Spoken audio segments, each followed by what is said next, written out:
Good morning. Hope you all enjoyed your weekend. A little bit of housekeeping. I know that last week's reaction quiz is long. I might extend it out to this weekend just to give you some more time because I want it done. I know it's a long one. It's a good one. The other bit of that, there is no new reaction quiz this week, so no Chapter 4 reaction quiz. Happy homecoming to Rockport and other schools.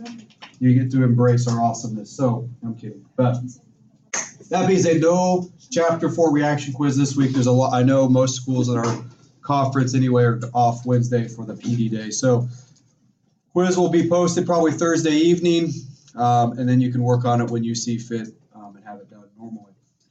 We only have a few days, probably about 2 or 3 lectures this week with a lot of people in and out. So make sure you are staying up on everything, okay? So slavery, freedom, and the struggle for empire. Lecture 4, same stuff. Focus questions.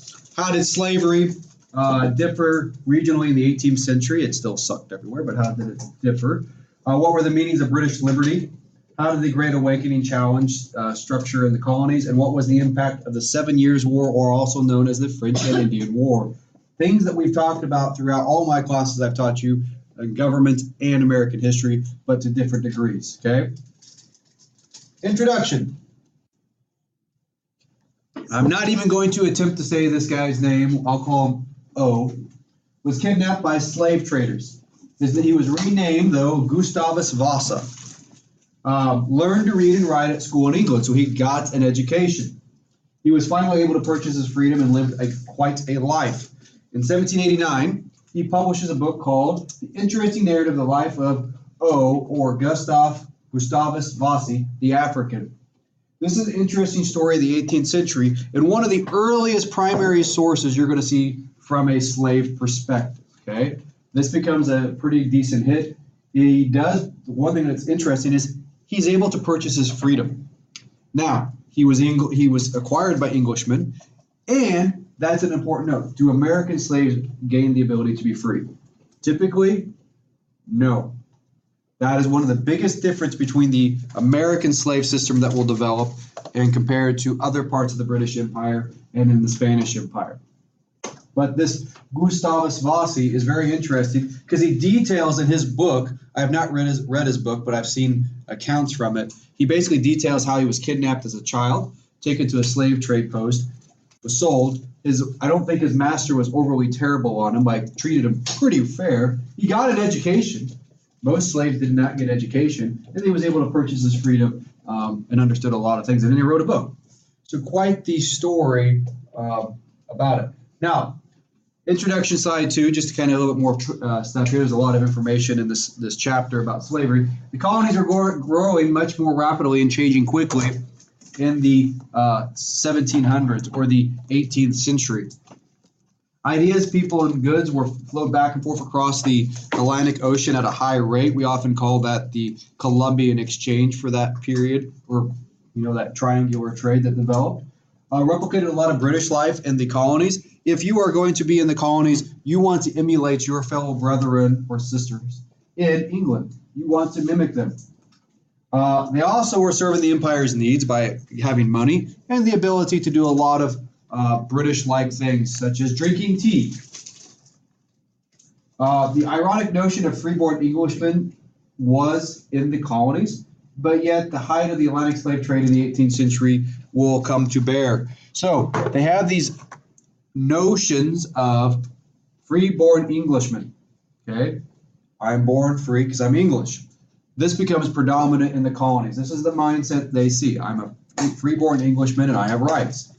However, the height of the slave trade is the 18th century, right? That's when the bulk of slaves come to the New World.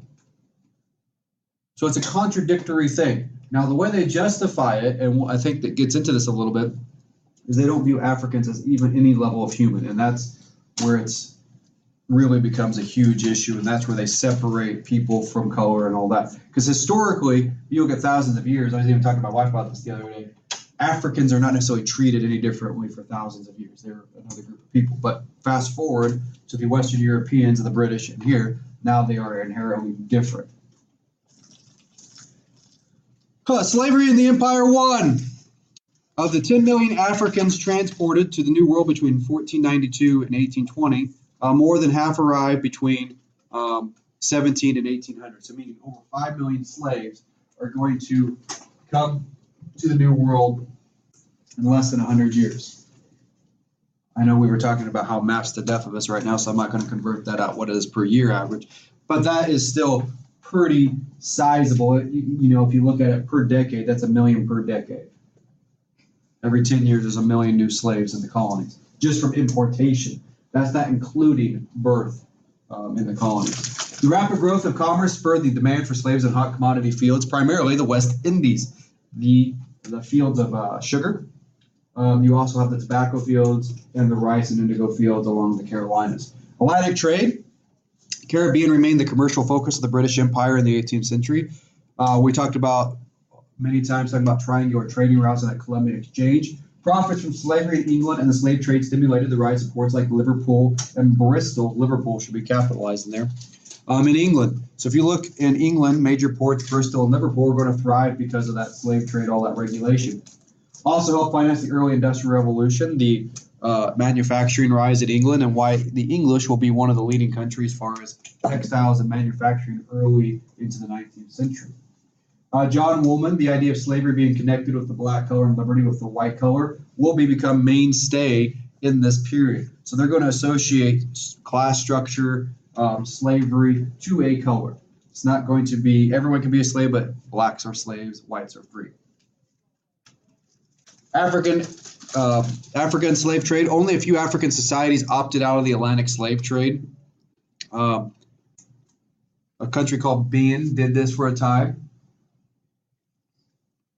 Now, traders remained in their factories and purchased slaves brought to them by African rulers and dealers. And this is one thing, and I'm not trying to change a perspective on the slave trade at all. That's not what I'm going for here. But we often, and there's a burden that needs to be associated to the white Europeans for selling Africans into the slave trade because they wanted them, they demanded them, and they were very obviously cruel to them. But the key thing that we often forget is these Africans were bought from other Africans. So Africans enslaved Africans as a part of the history. That doesn't mean it changes the history at all. It's just part of that history. So the unfortunate thing was greed and money drives people to do bad things. No different here in the African slave trade. Now, it became West Africa's source of wealth for merchants in some kingdoms. They're going to get rich by selling to other Africans. However, in the long run, it hurt West Africa as well, as they're going to have a huge population decline. Because of the African dysphoria, that removing millions of Africans from Africa, you're going to have a decline in birth rate and you're going to lose key generations there.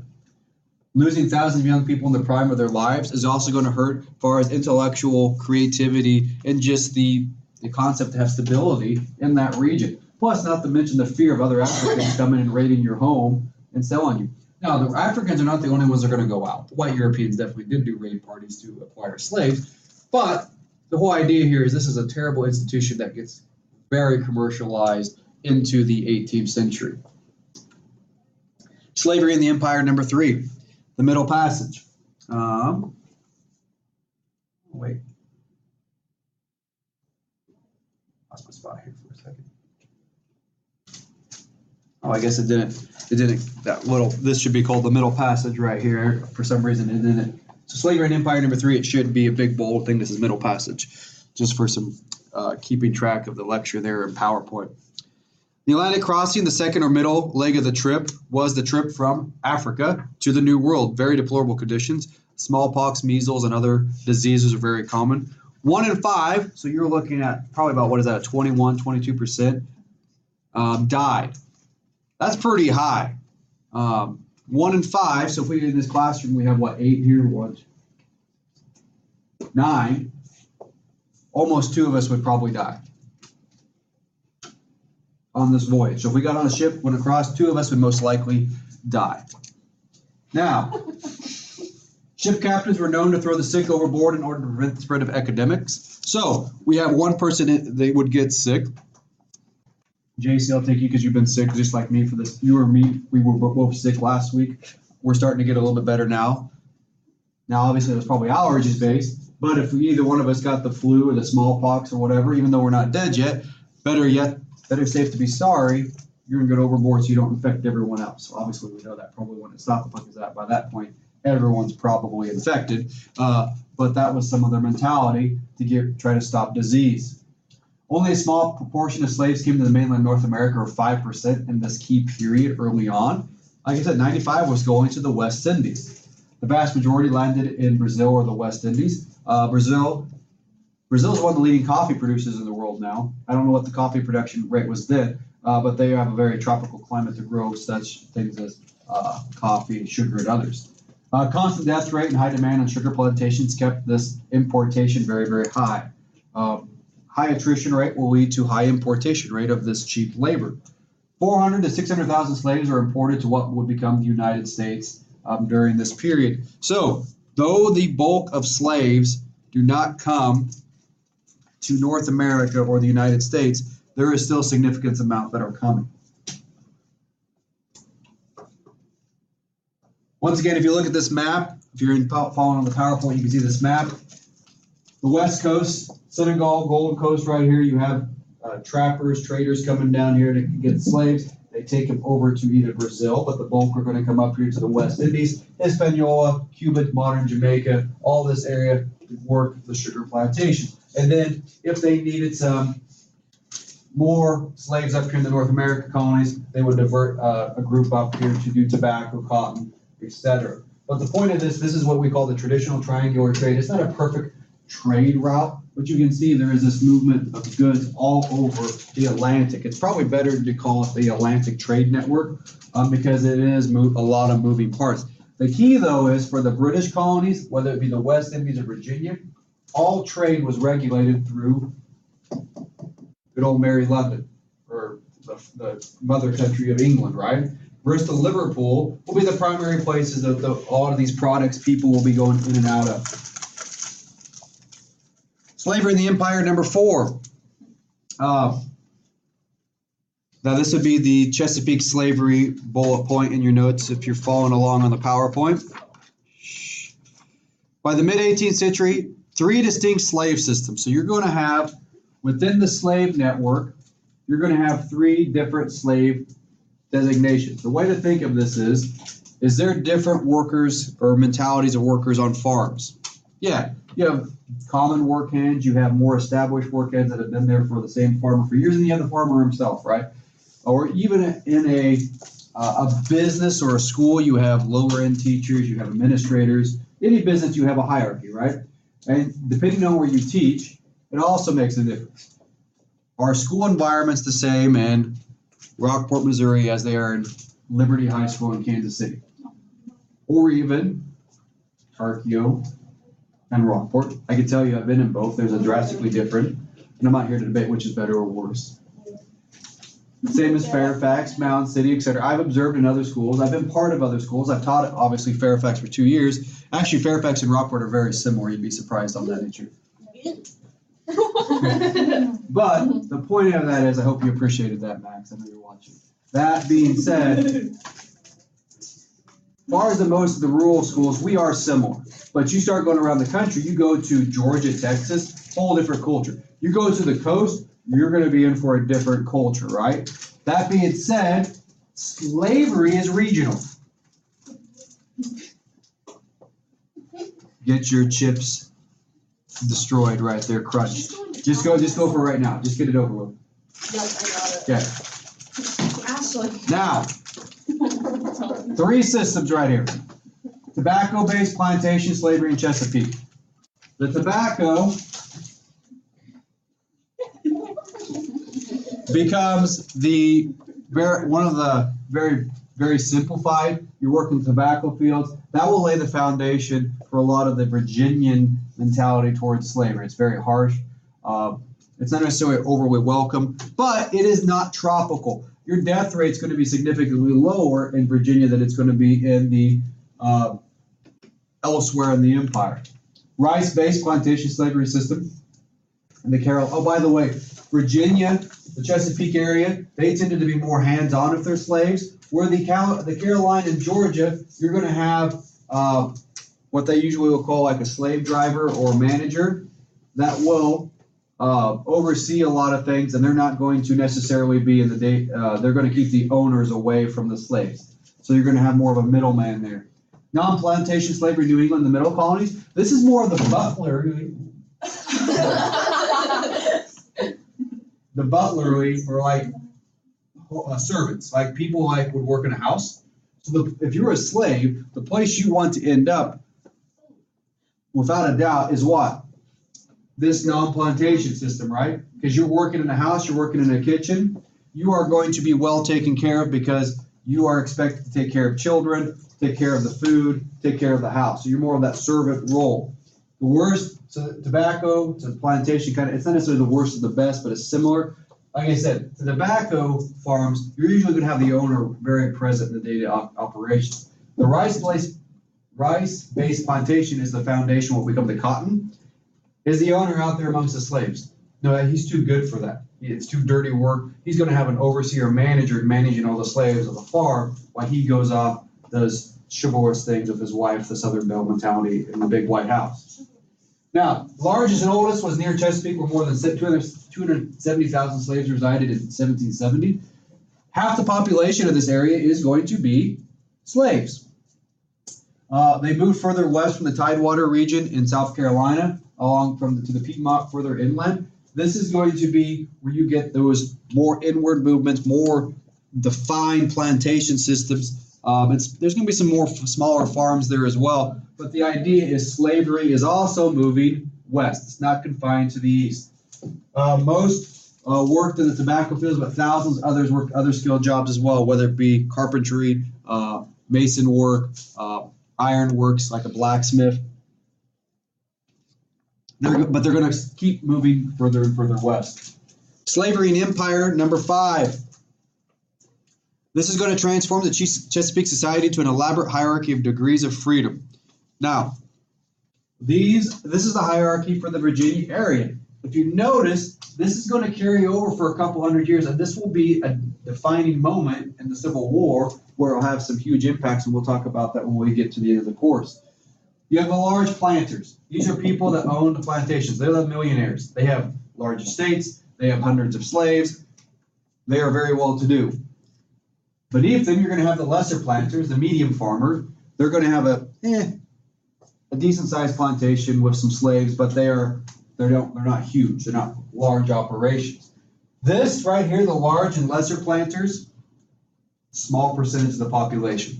This is not the bulk of society. The bulk of society is here, the last 3.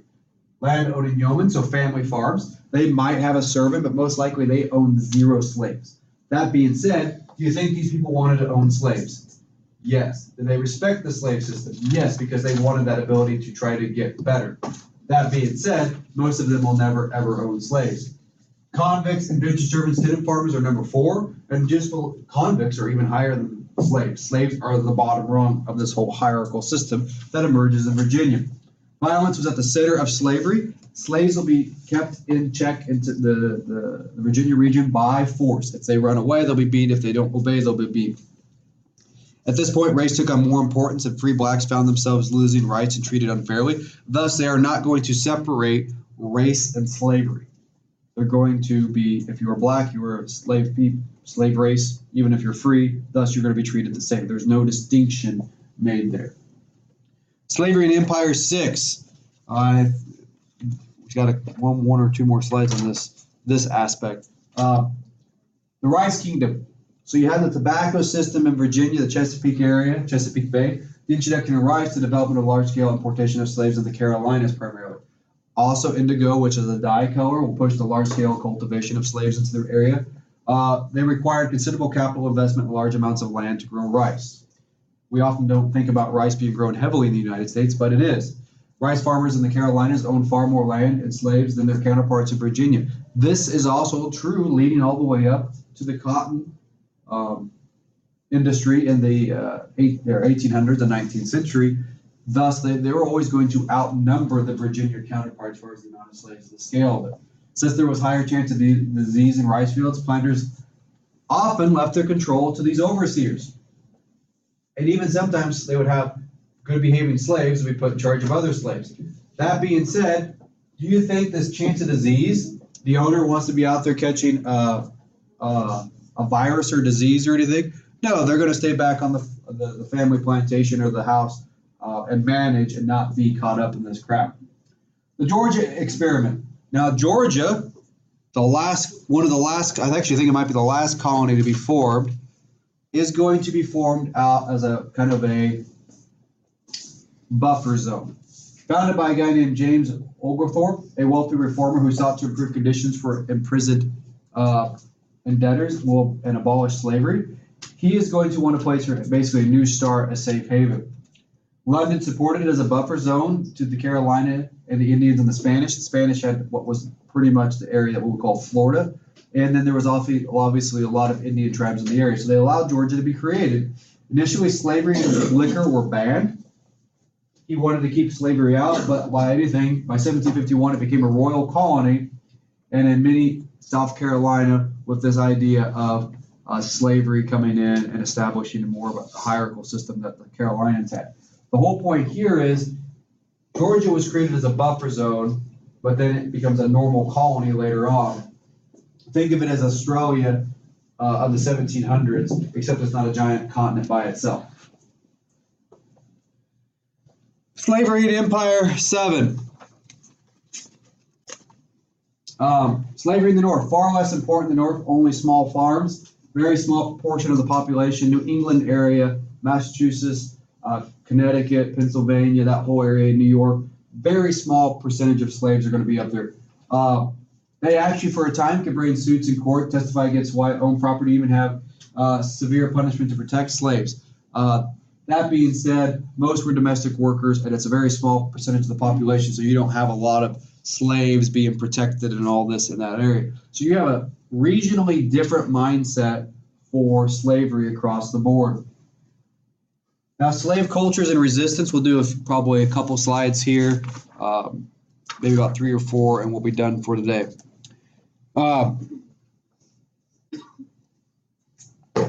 Becoming African American.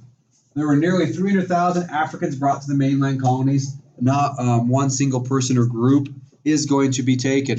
It was a mixed group that spoke different religions, different customs. Slavery was their bond, not their race. So just because they are brought from Africa doesn't mean they were all the same heritage. They were all different. Slavery was how they bonded. It took many years, but by the 19th century, they identified as African Americans with a new distinct culture. That being said, that culture was born out of a huge melting pot. So you would have Africans thrown on plantations that did not speak the same dialects, the same language, or anything. The only thing that bonded them was they were from Africa and they were in slavery. That was it. That being said, their religion was often different, their customs were different, and so they basically created one from the ground as they assimilated into this American society that was emerging. African American religion or African religion in colonial America. Most wrenching was the transition from traditional religion to Christianity. No hand and fast distinction between the secular and spiritual worlds. Nature was suffice of spirits, and the dead could influence the living, or the dead, not the dad. The dead could influence the living. Essentially, they were very similar to Native American religions. They believed in a lot of spirits in the world. Europeans deemed these as superstition and often would deem them as pagan religions or even witchcraft. When they did accept Christianity, they merged some of their own practices and kept some of their gods. What you're going to see is you're going to see a transformation of the African culture from spiritualism and all these African religions to Christianity. They will accept Christianity, but then they're going to put their spin on it. You've ever heard the term the Southern Baptist Church? That's kind of where it gets. They're much more vocal on their worship compared to other churches and congregations at this time. Even to this day, you go to a Southern Baptist church, they're going to be very much more moving, all about the movements, really loud praise. This comes back, roots all the way up to their days of slavery. Slave culture and resistance too. African American cultures. In the Chesapeake area, because of the more helpful climate, it will reproduce itself by 1740. It's going to be sustainable in the area, plus you have a lower death rate. expose more whites to the culture, and many will start to learn English and will get swept up in the religious revival known as the Great Awakening. On the rice plantations of South Carolina and Georgia, they came in contact with whites. They will build African-style homes, names, and spoke Gully, or a mixed African roots language. You might want to remember that name, Gully. That's a mixed African language. Low birth rate kept importation of slaves high, though, but you're still going to start to move towards more of a sustainable slave force, at least in the Virginia area. The Carolinas will be a little bit later because it is a much harsher climate comparatively. In Charleston and Savannah, slaves worked more as skilled workers and servants and were assimilated more quickly. That's in the cities or the towns. They're not necessarily as rural, so they will have more skilled jobs. Sexual relations also happen, producing the first class of free Maltas. Maltas are the mixed English or Western Europeans with Africans. They are what we basically have like Halle Berry and Meghan Markle, or whatever Windsor now, whatever her married name is, the married Harry. But those would be considered Maltos or Maltos. That is, they're not going to be well liked. You ever seen one interacted with them? Their skin is absolutely beautiful. They are beautiful people, but for centuries, they will be rejected as second-class citizens just because of this color of their skin. Slaves in the North had more mobility and access to Main Street life, but fewer opportunities to create a stable life or a cohesive community. Those in the North had a better life, but they weren't necessarily as bonded as those in the slave area, like the harsh slave areas, because at night when they come back to the slave quarters, they could bond together, they had stronger family connections, etc. And we will stop there. We're going to talk about resistance to slavery starting tomorrow. I know we're going at a pretty fast pace this week, but there's a lot of stuff to get through and a lot of things I want to make sure we're covered. If you have questions, please continue to make known. But yeah, we'll start again at Resistance of Slavery 3 tomorrow.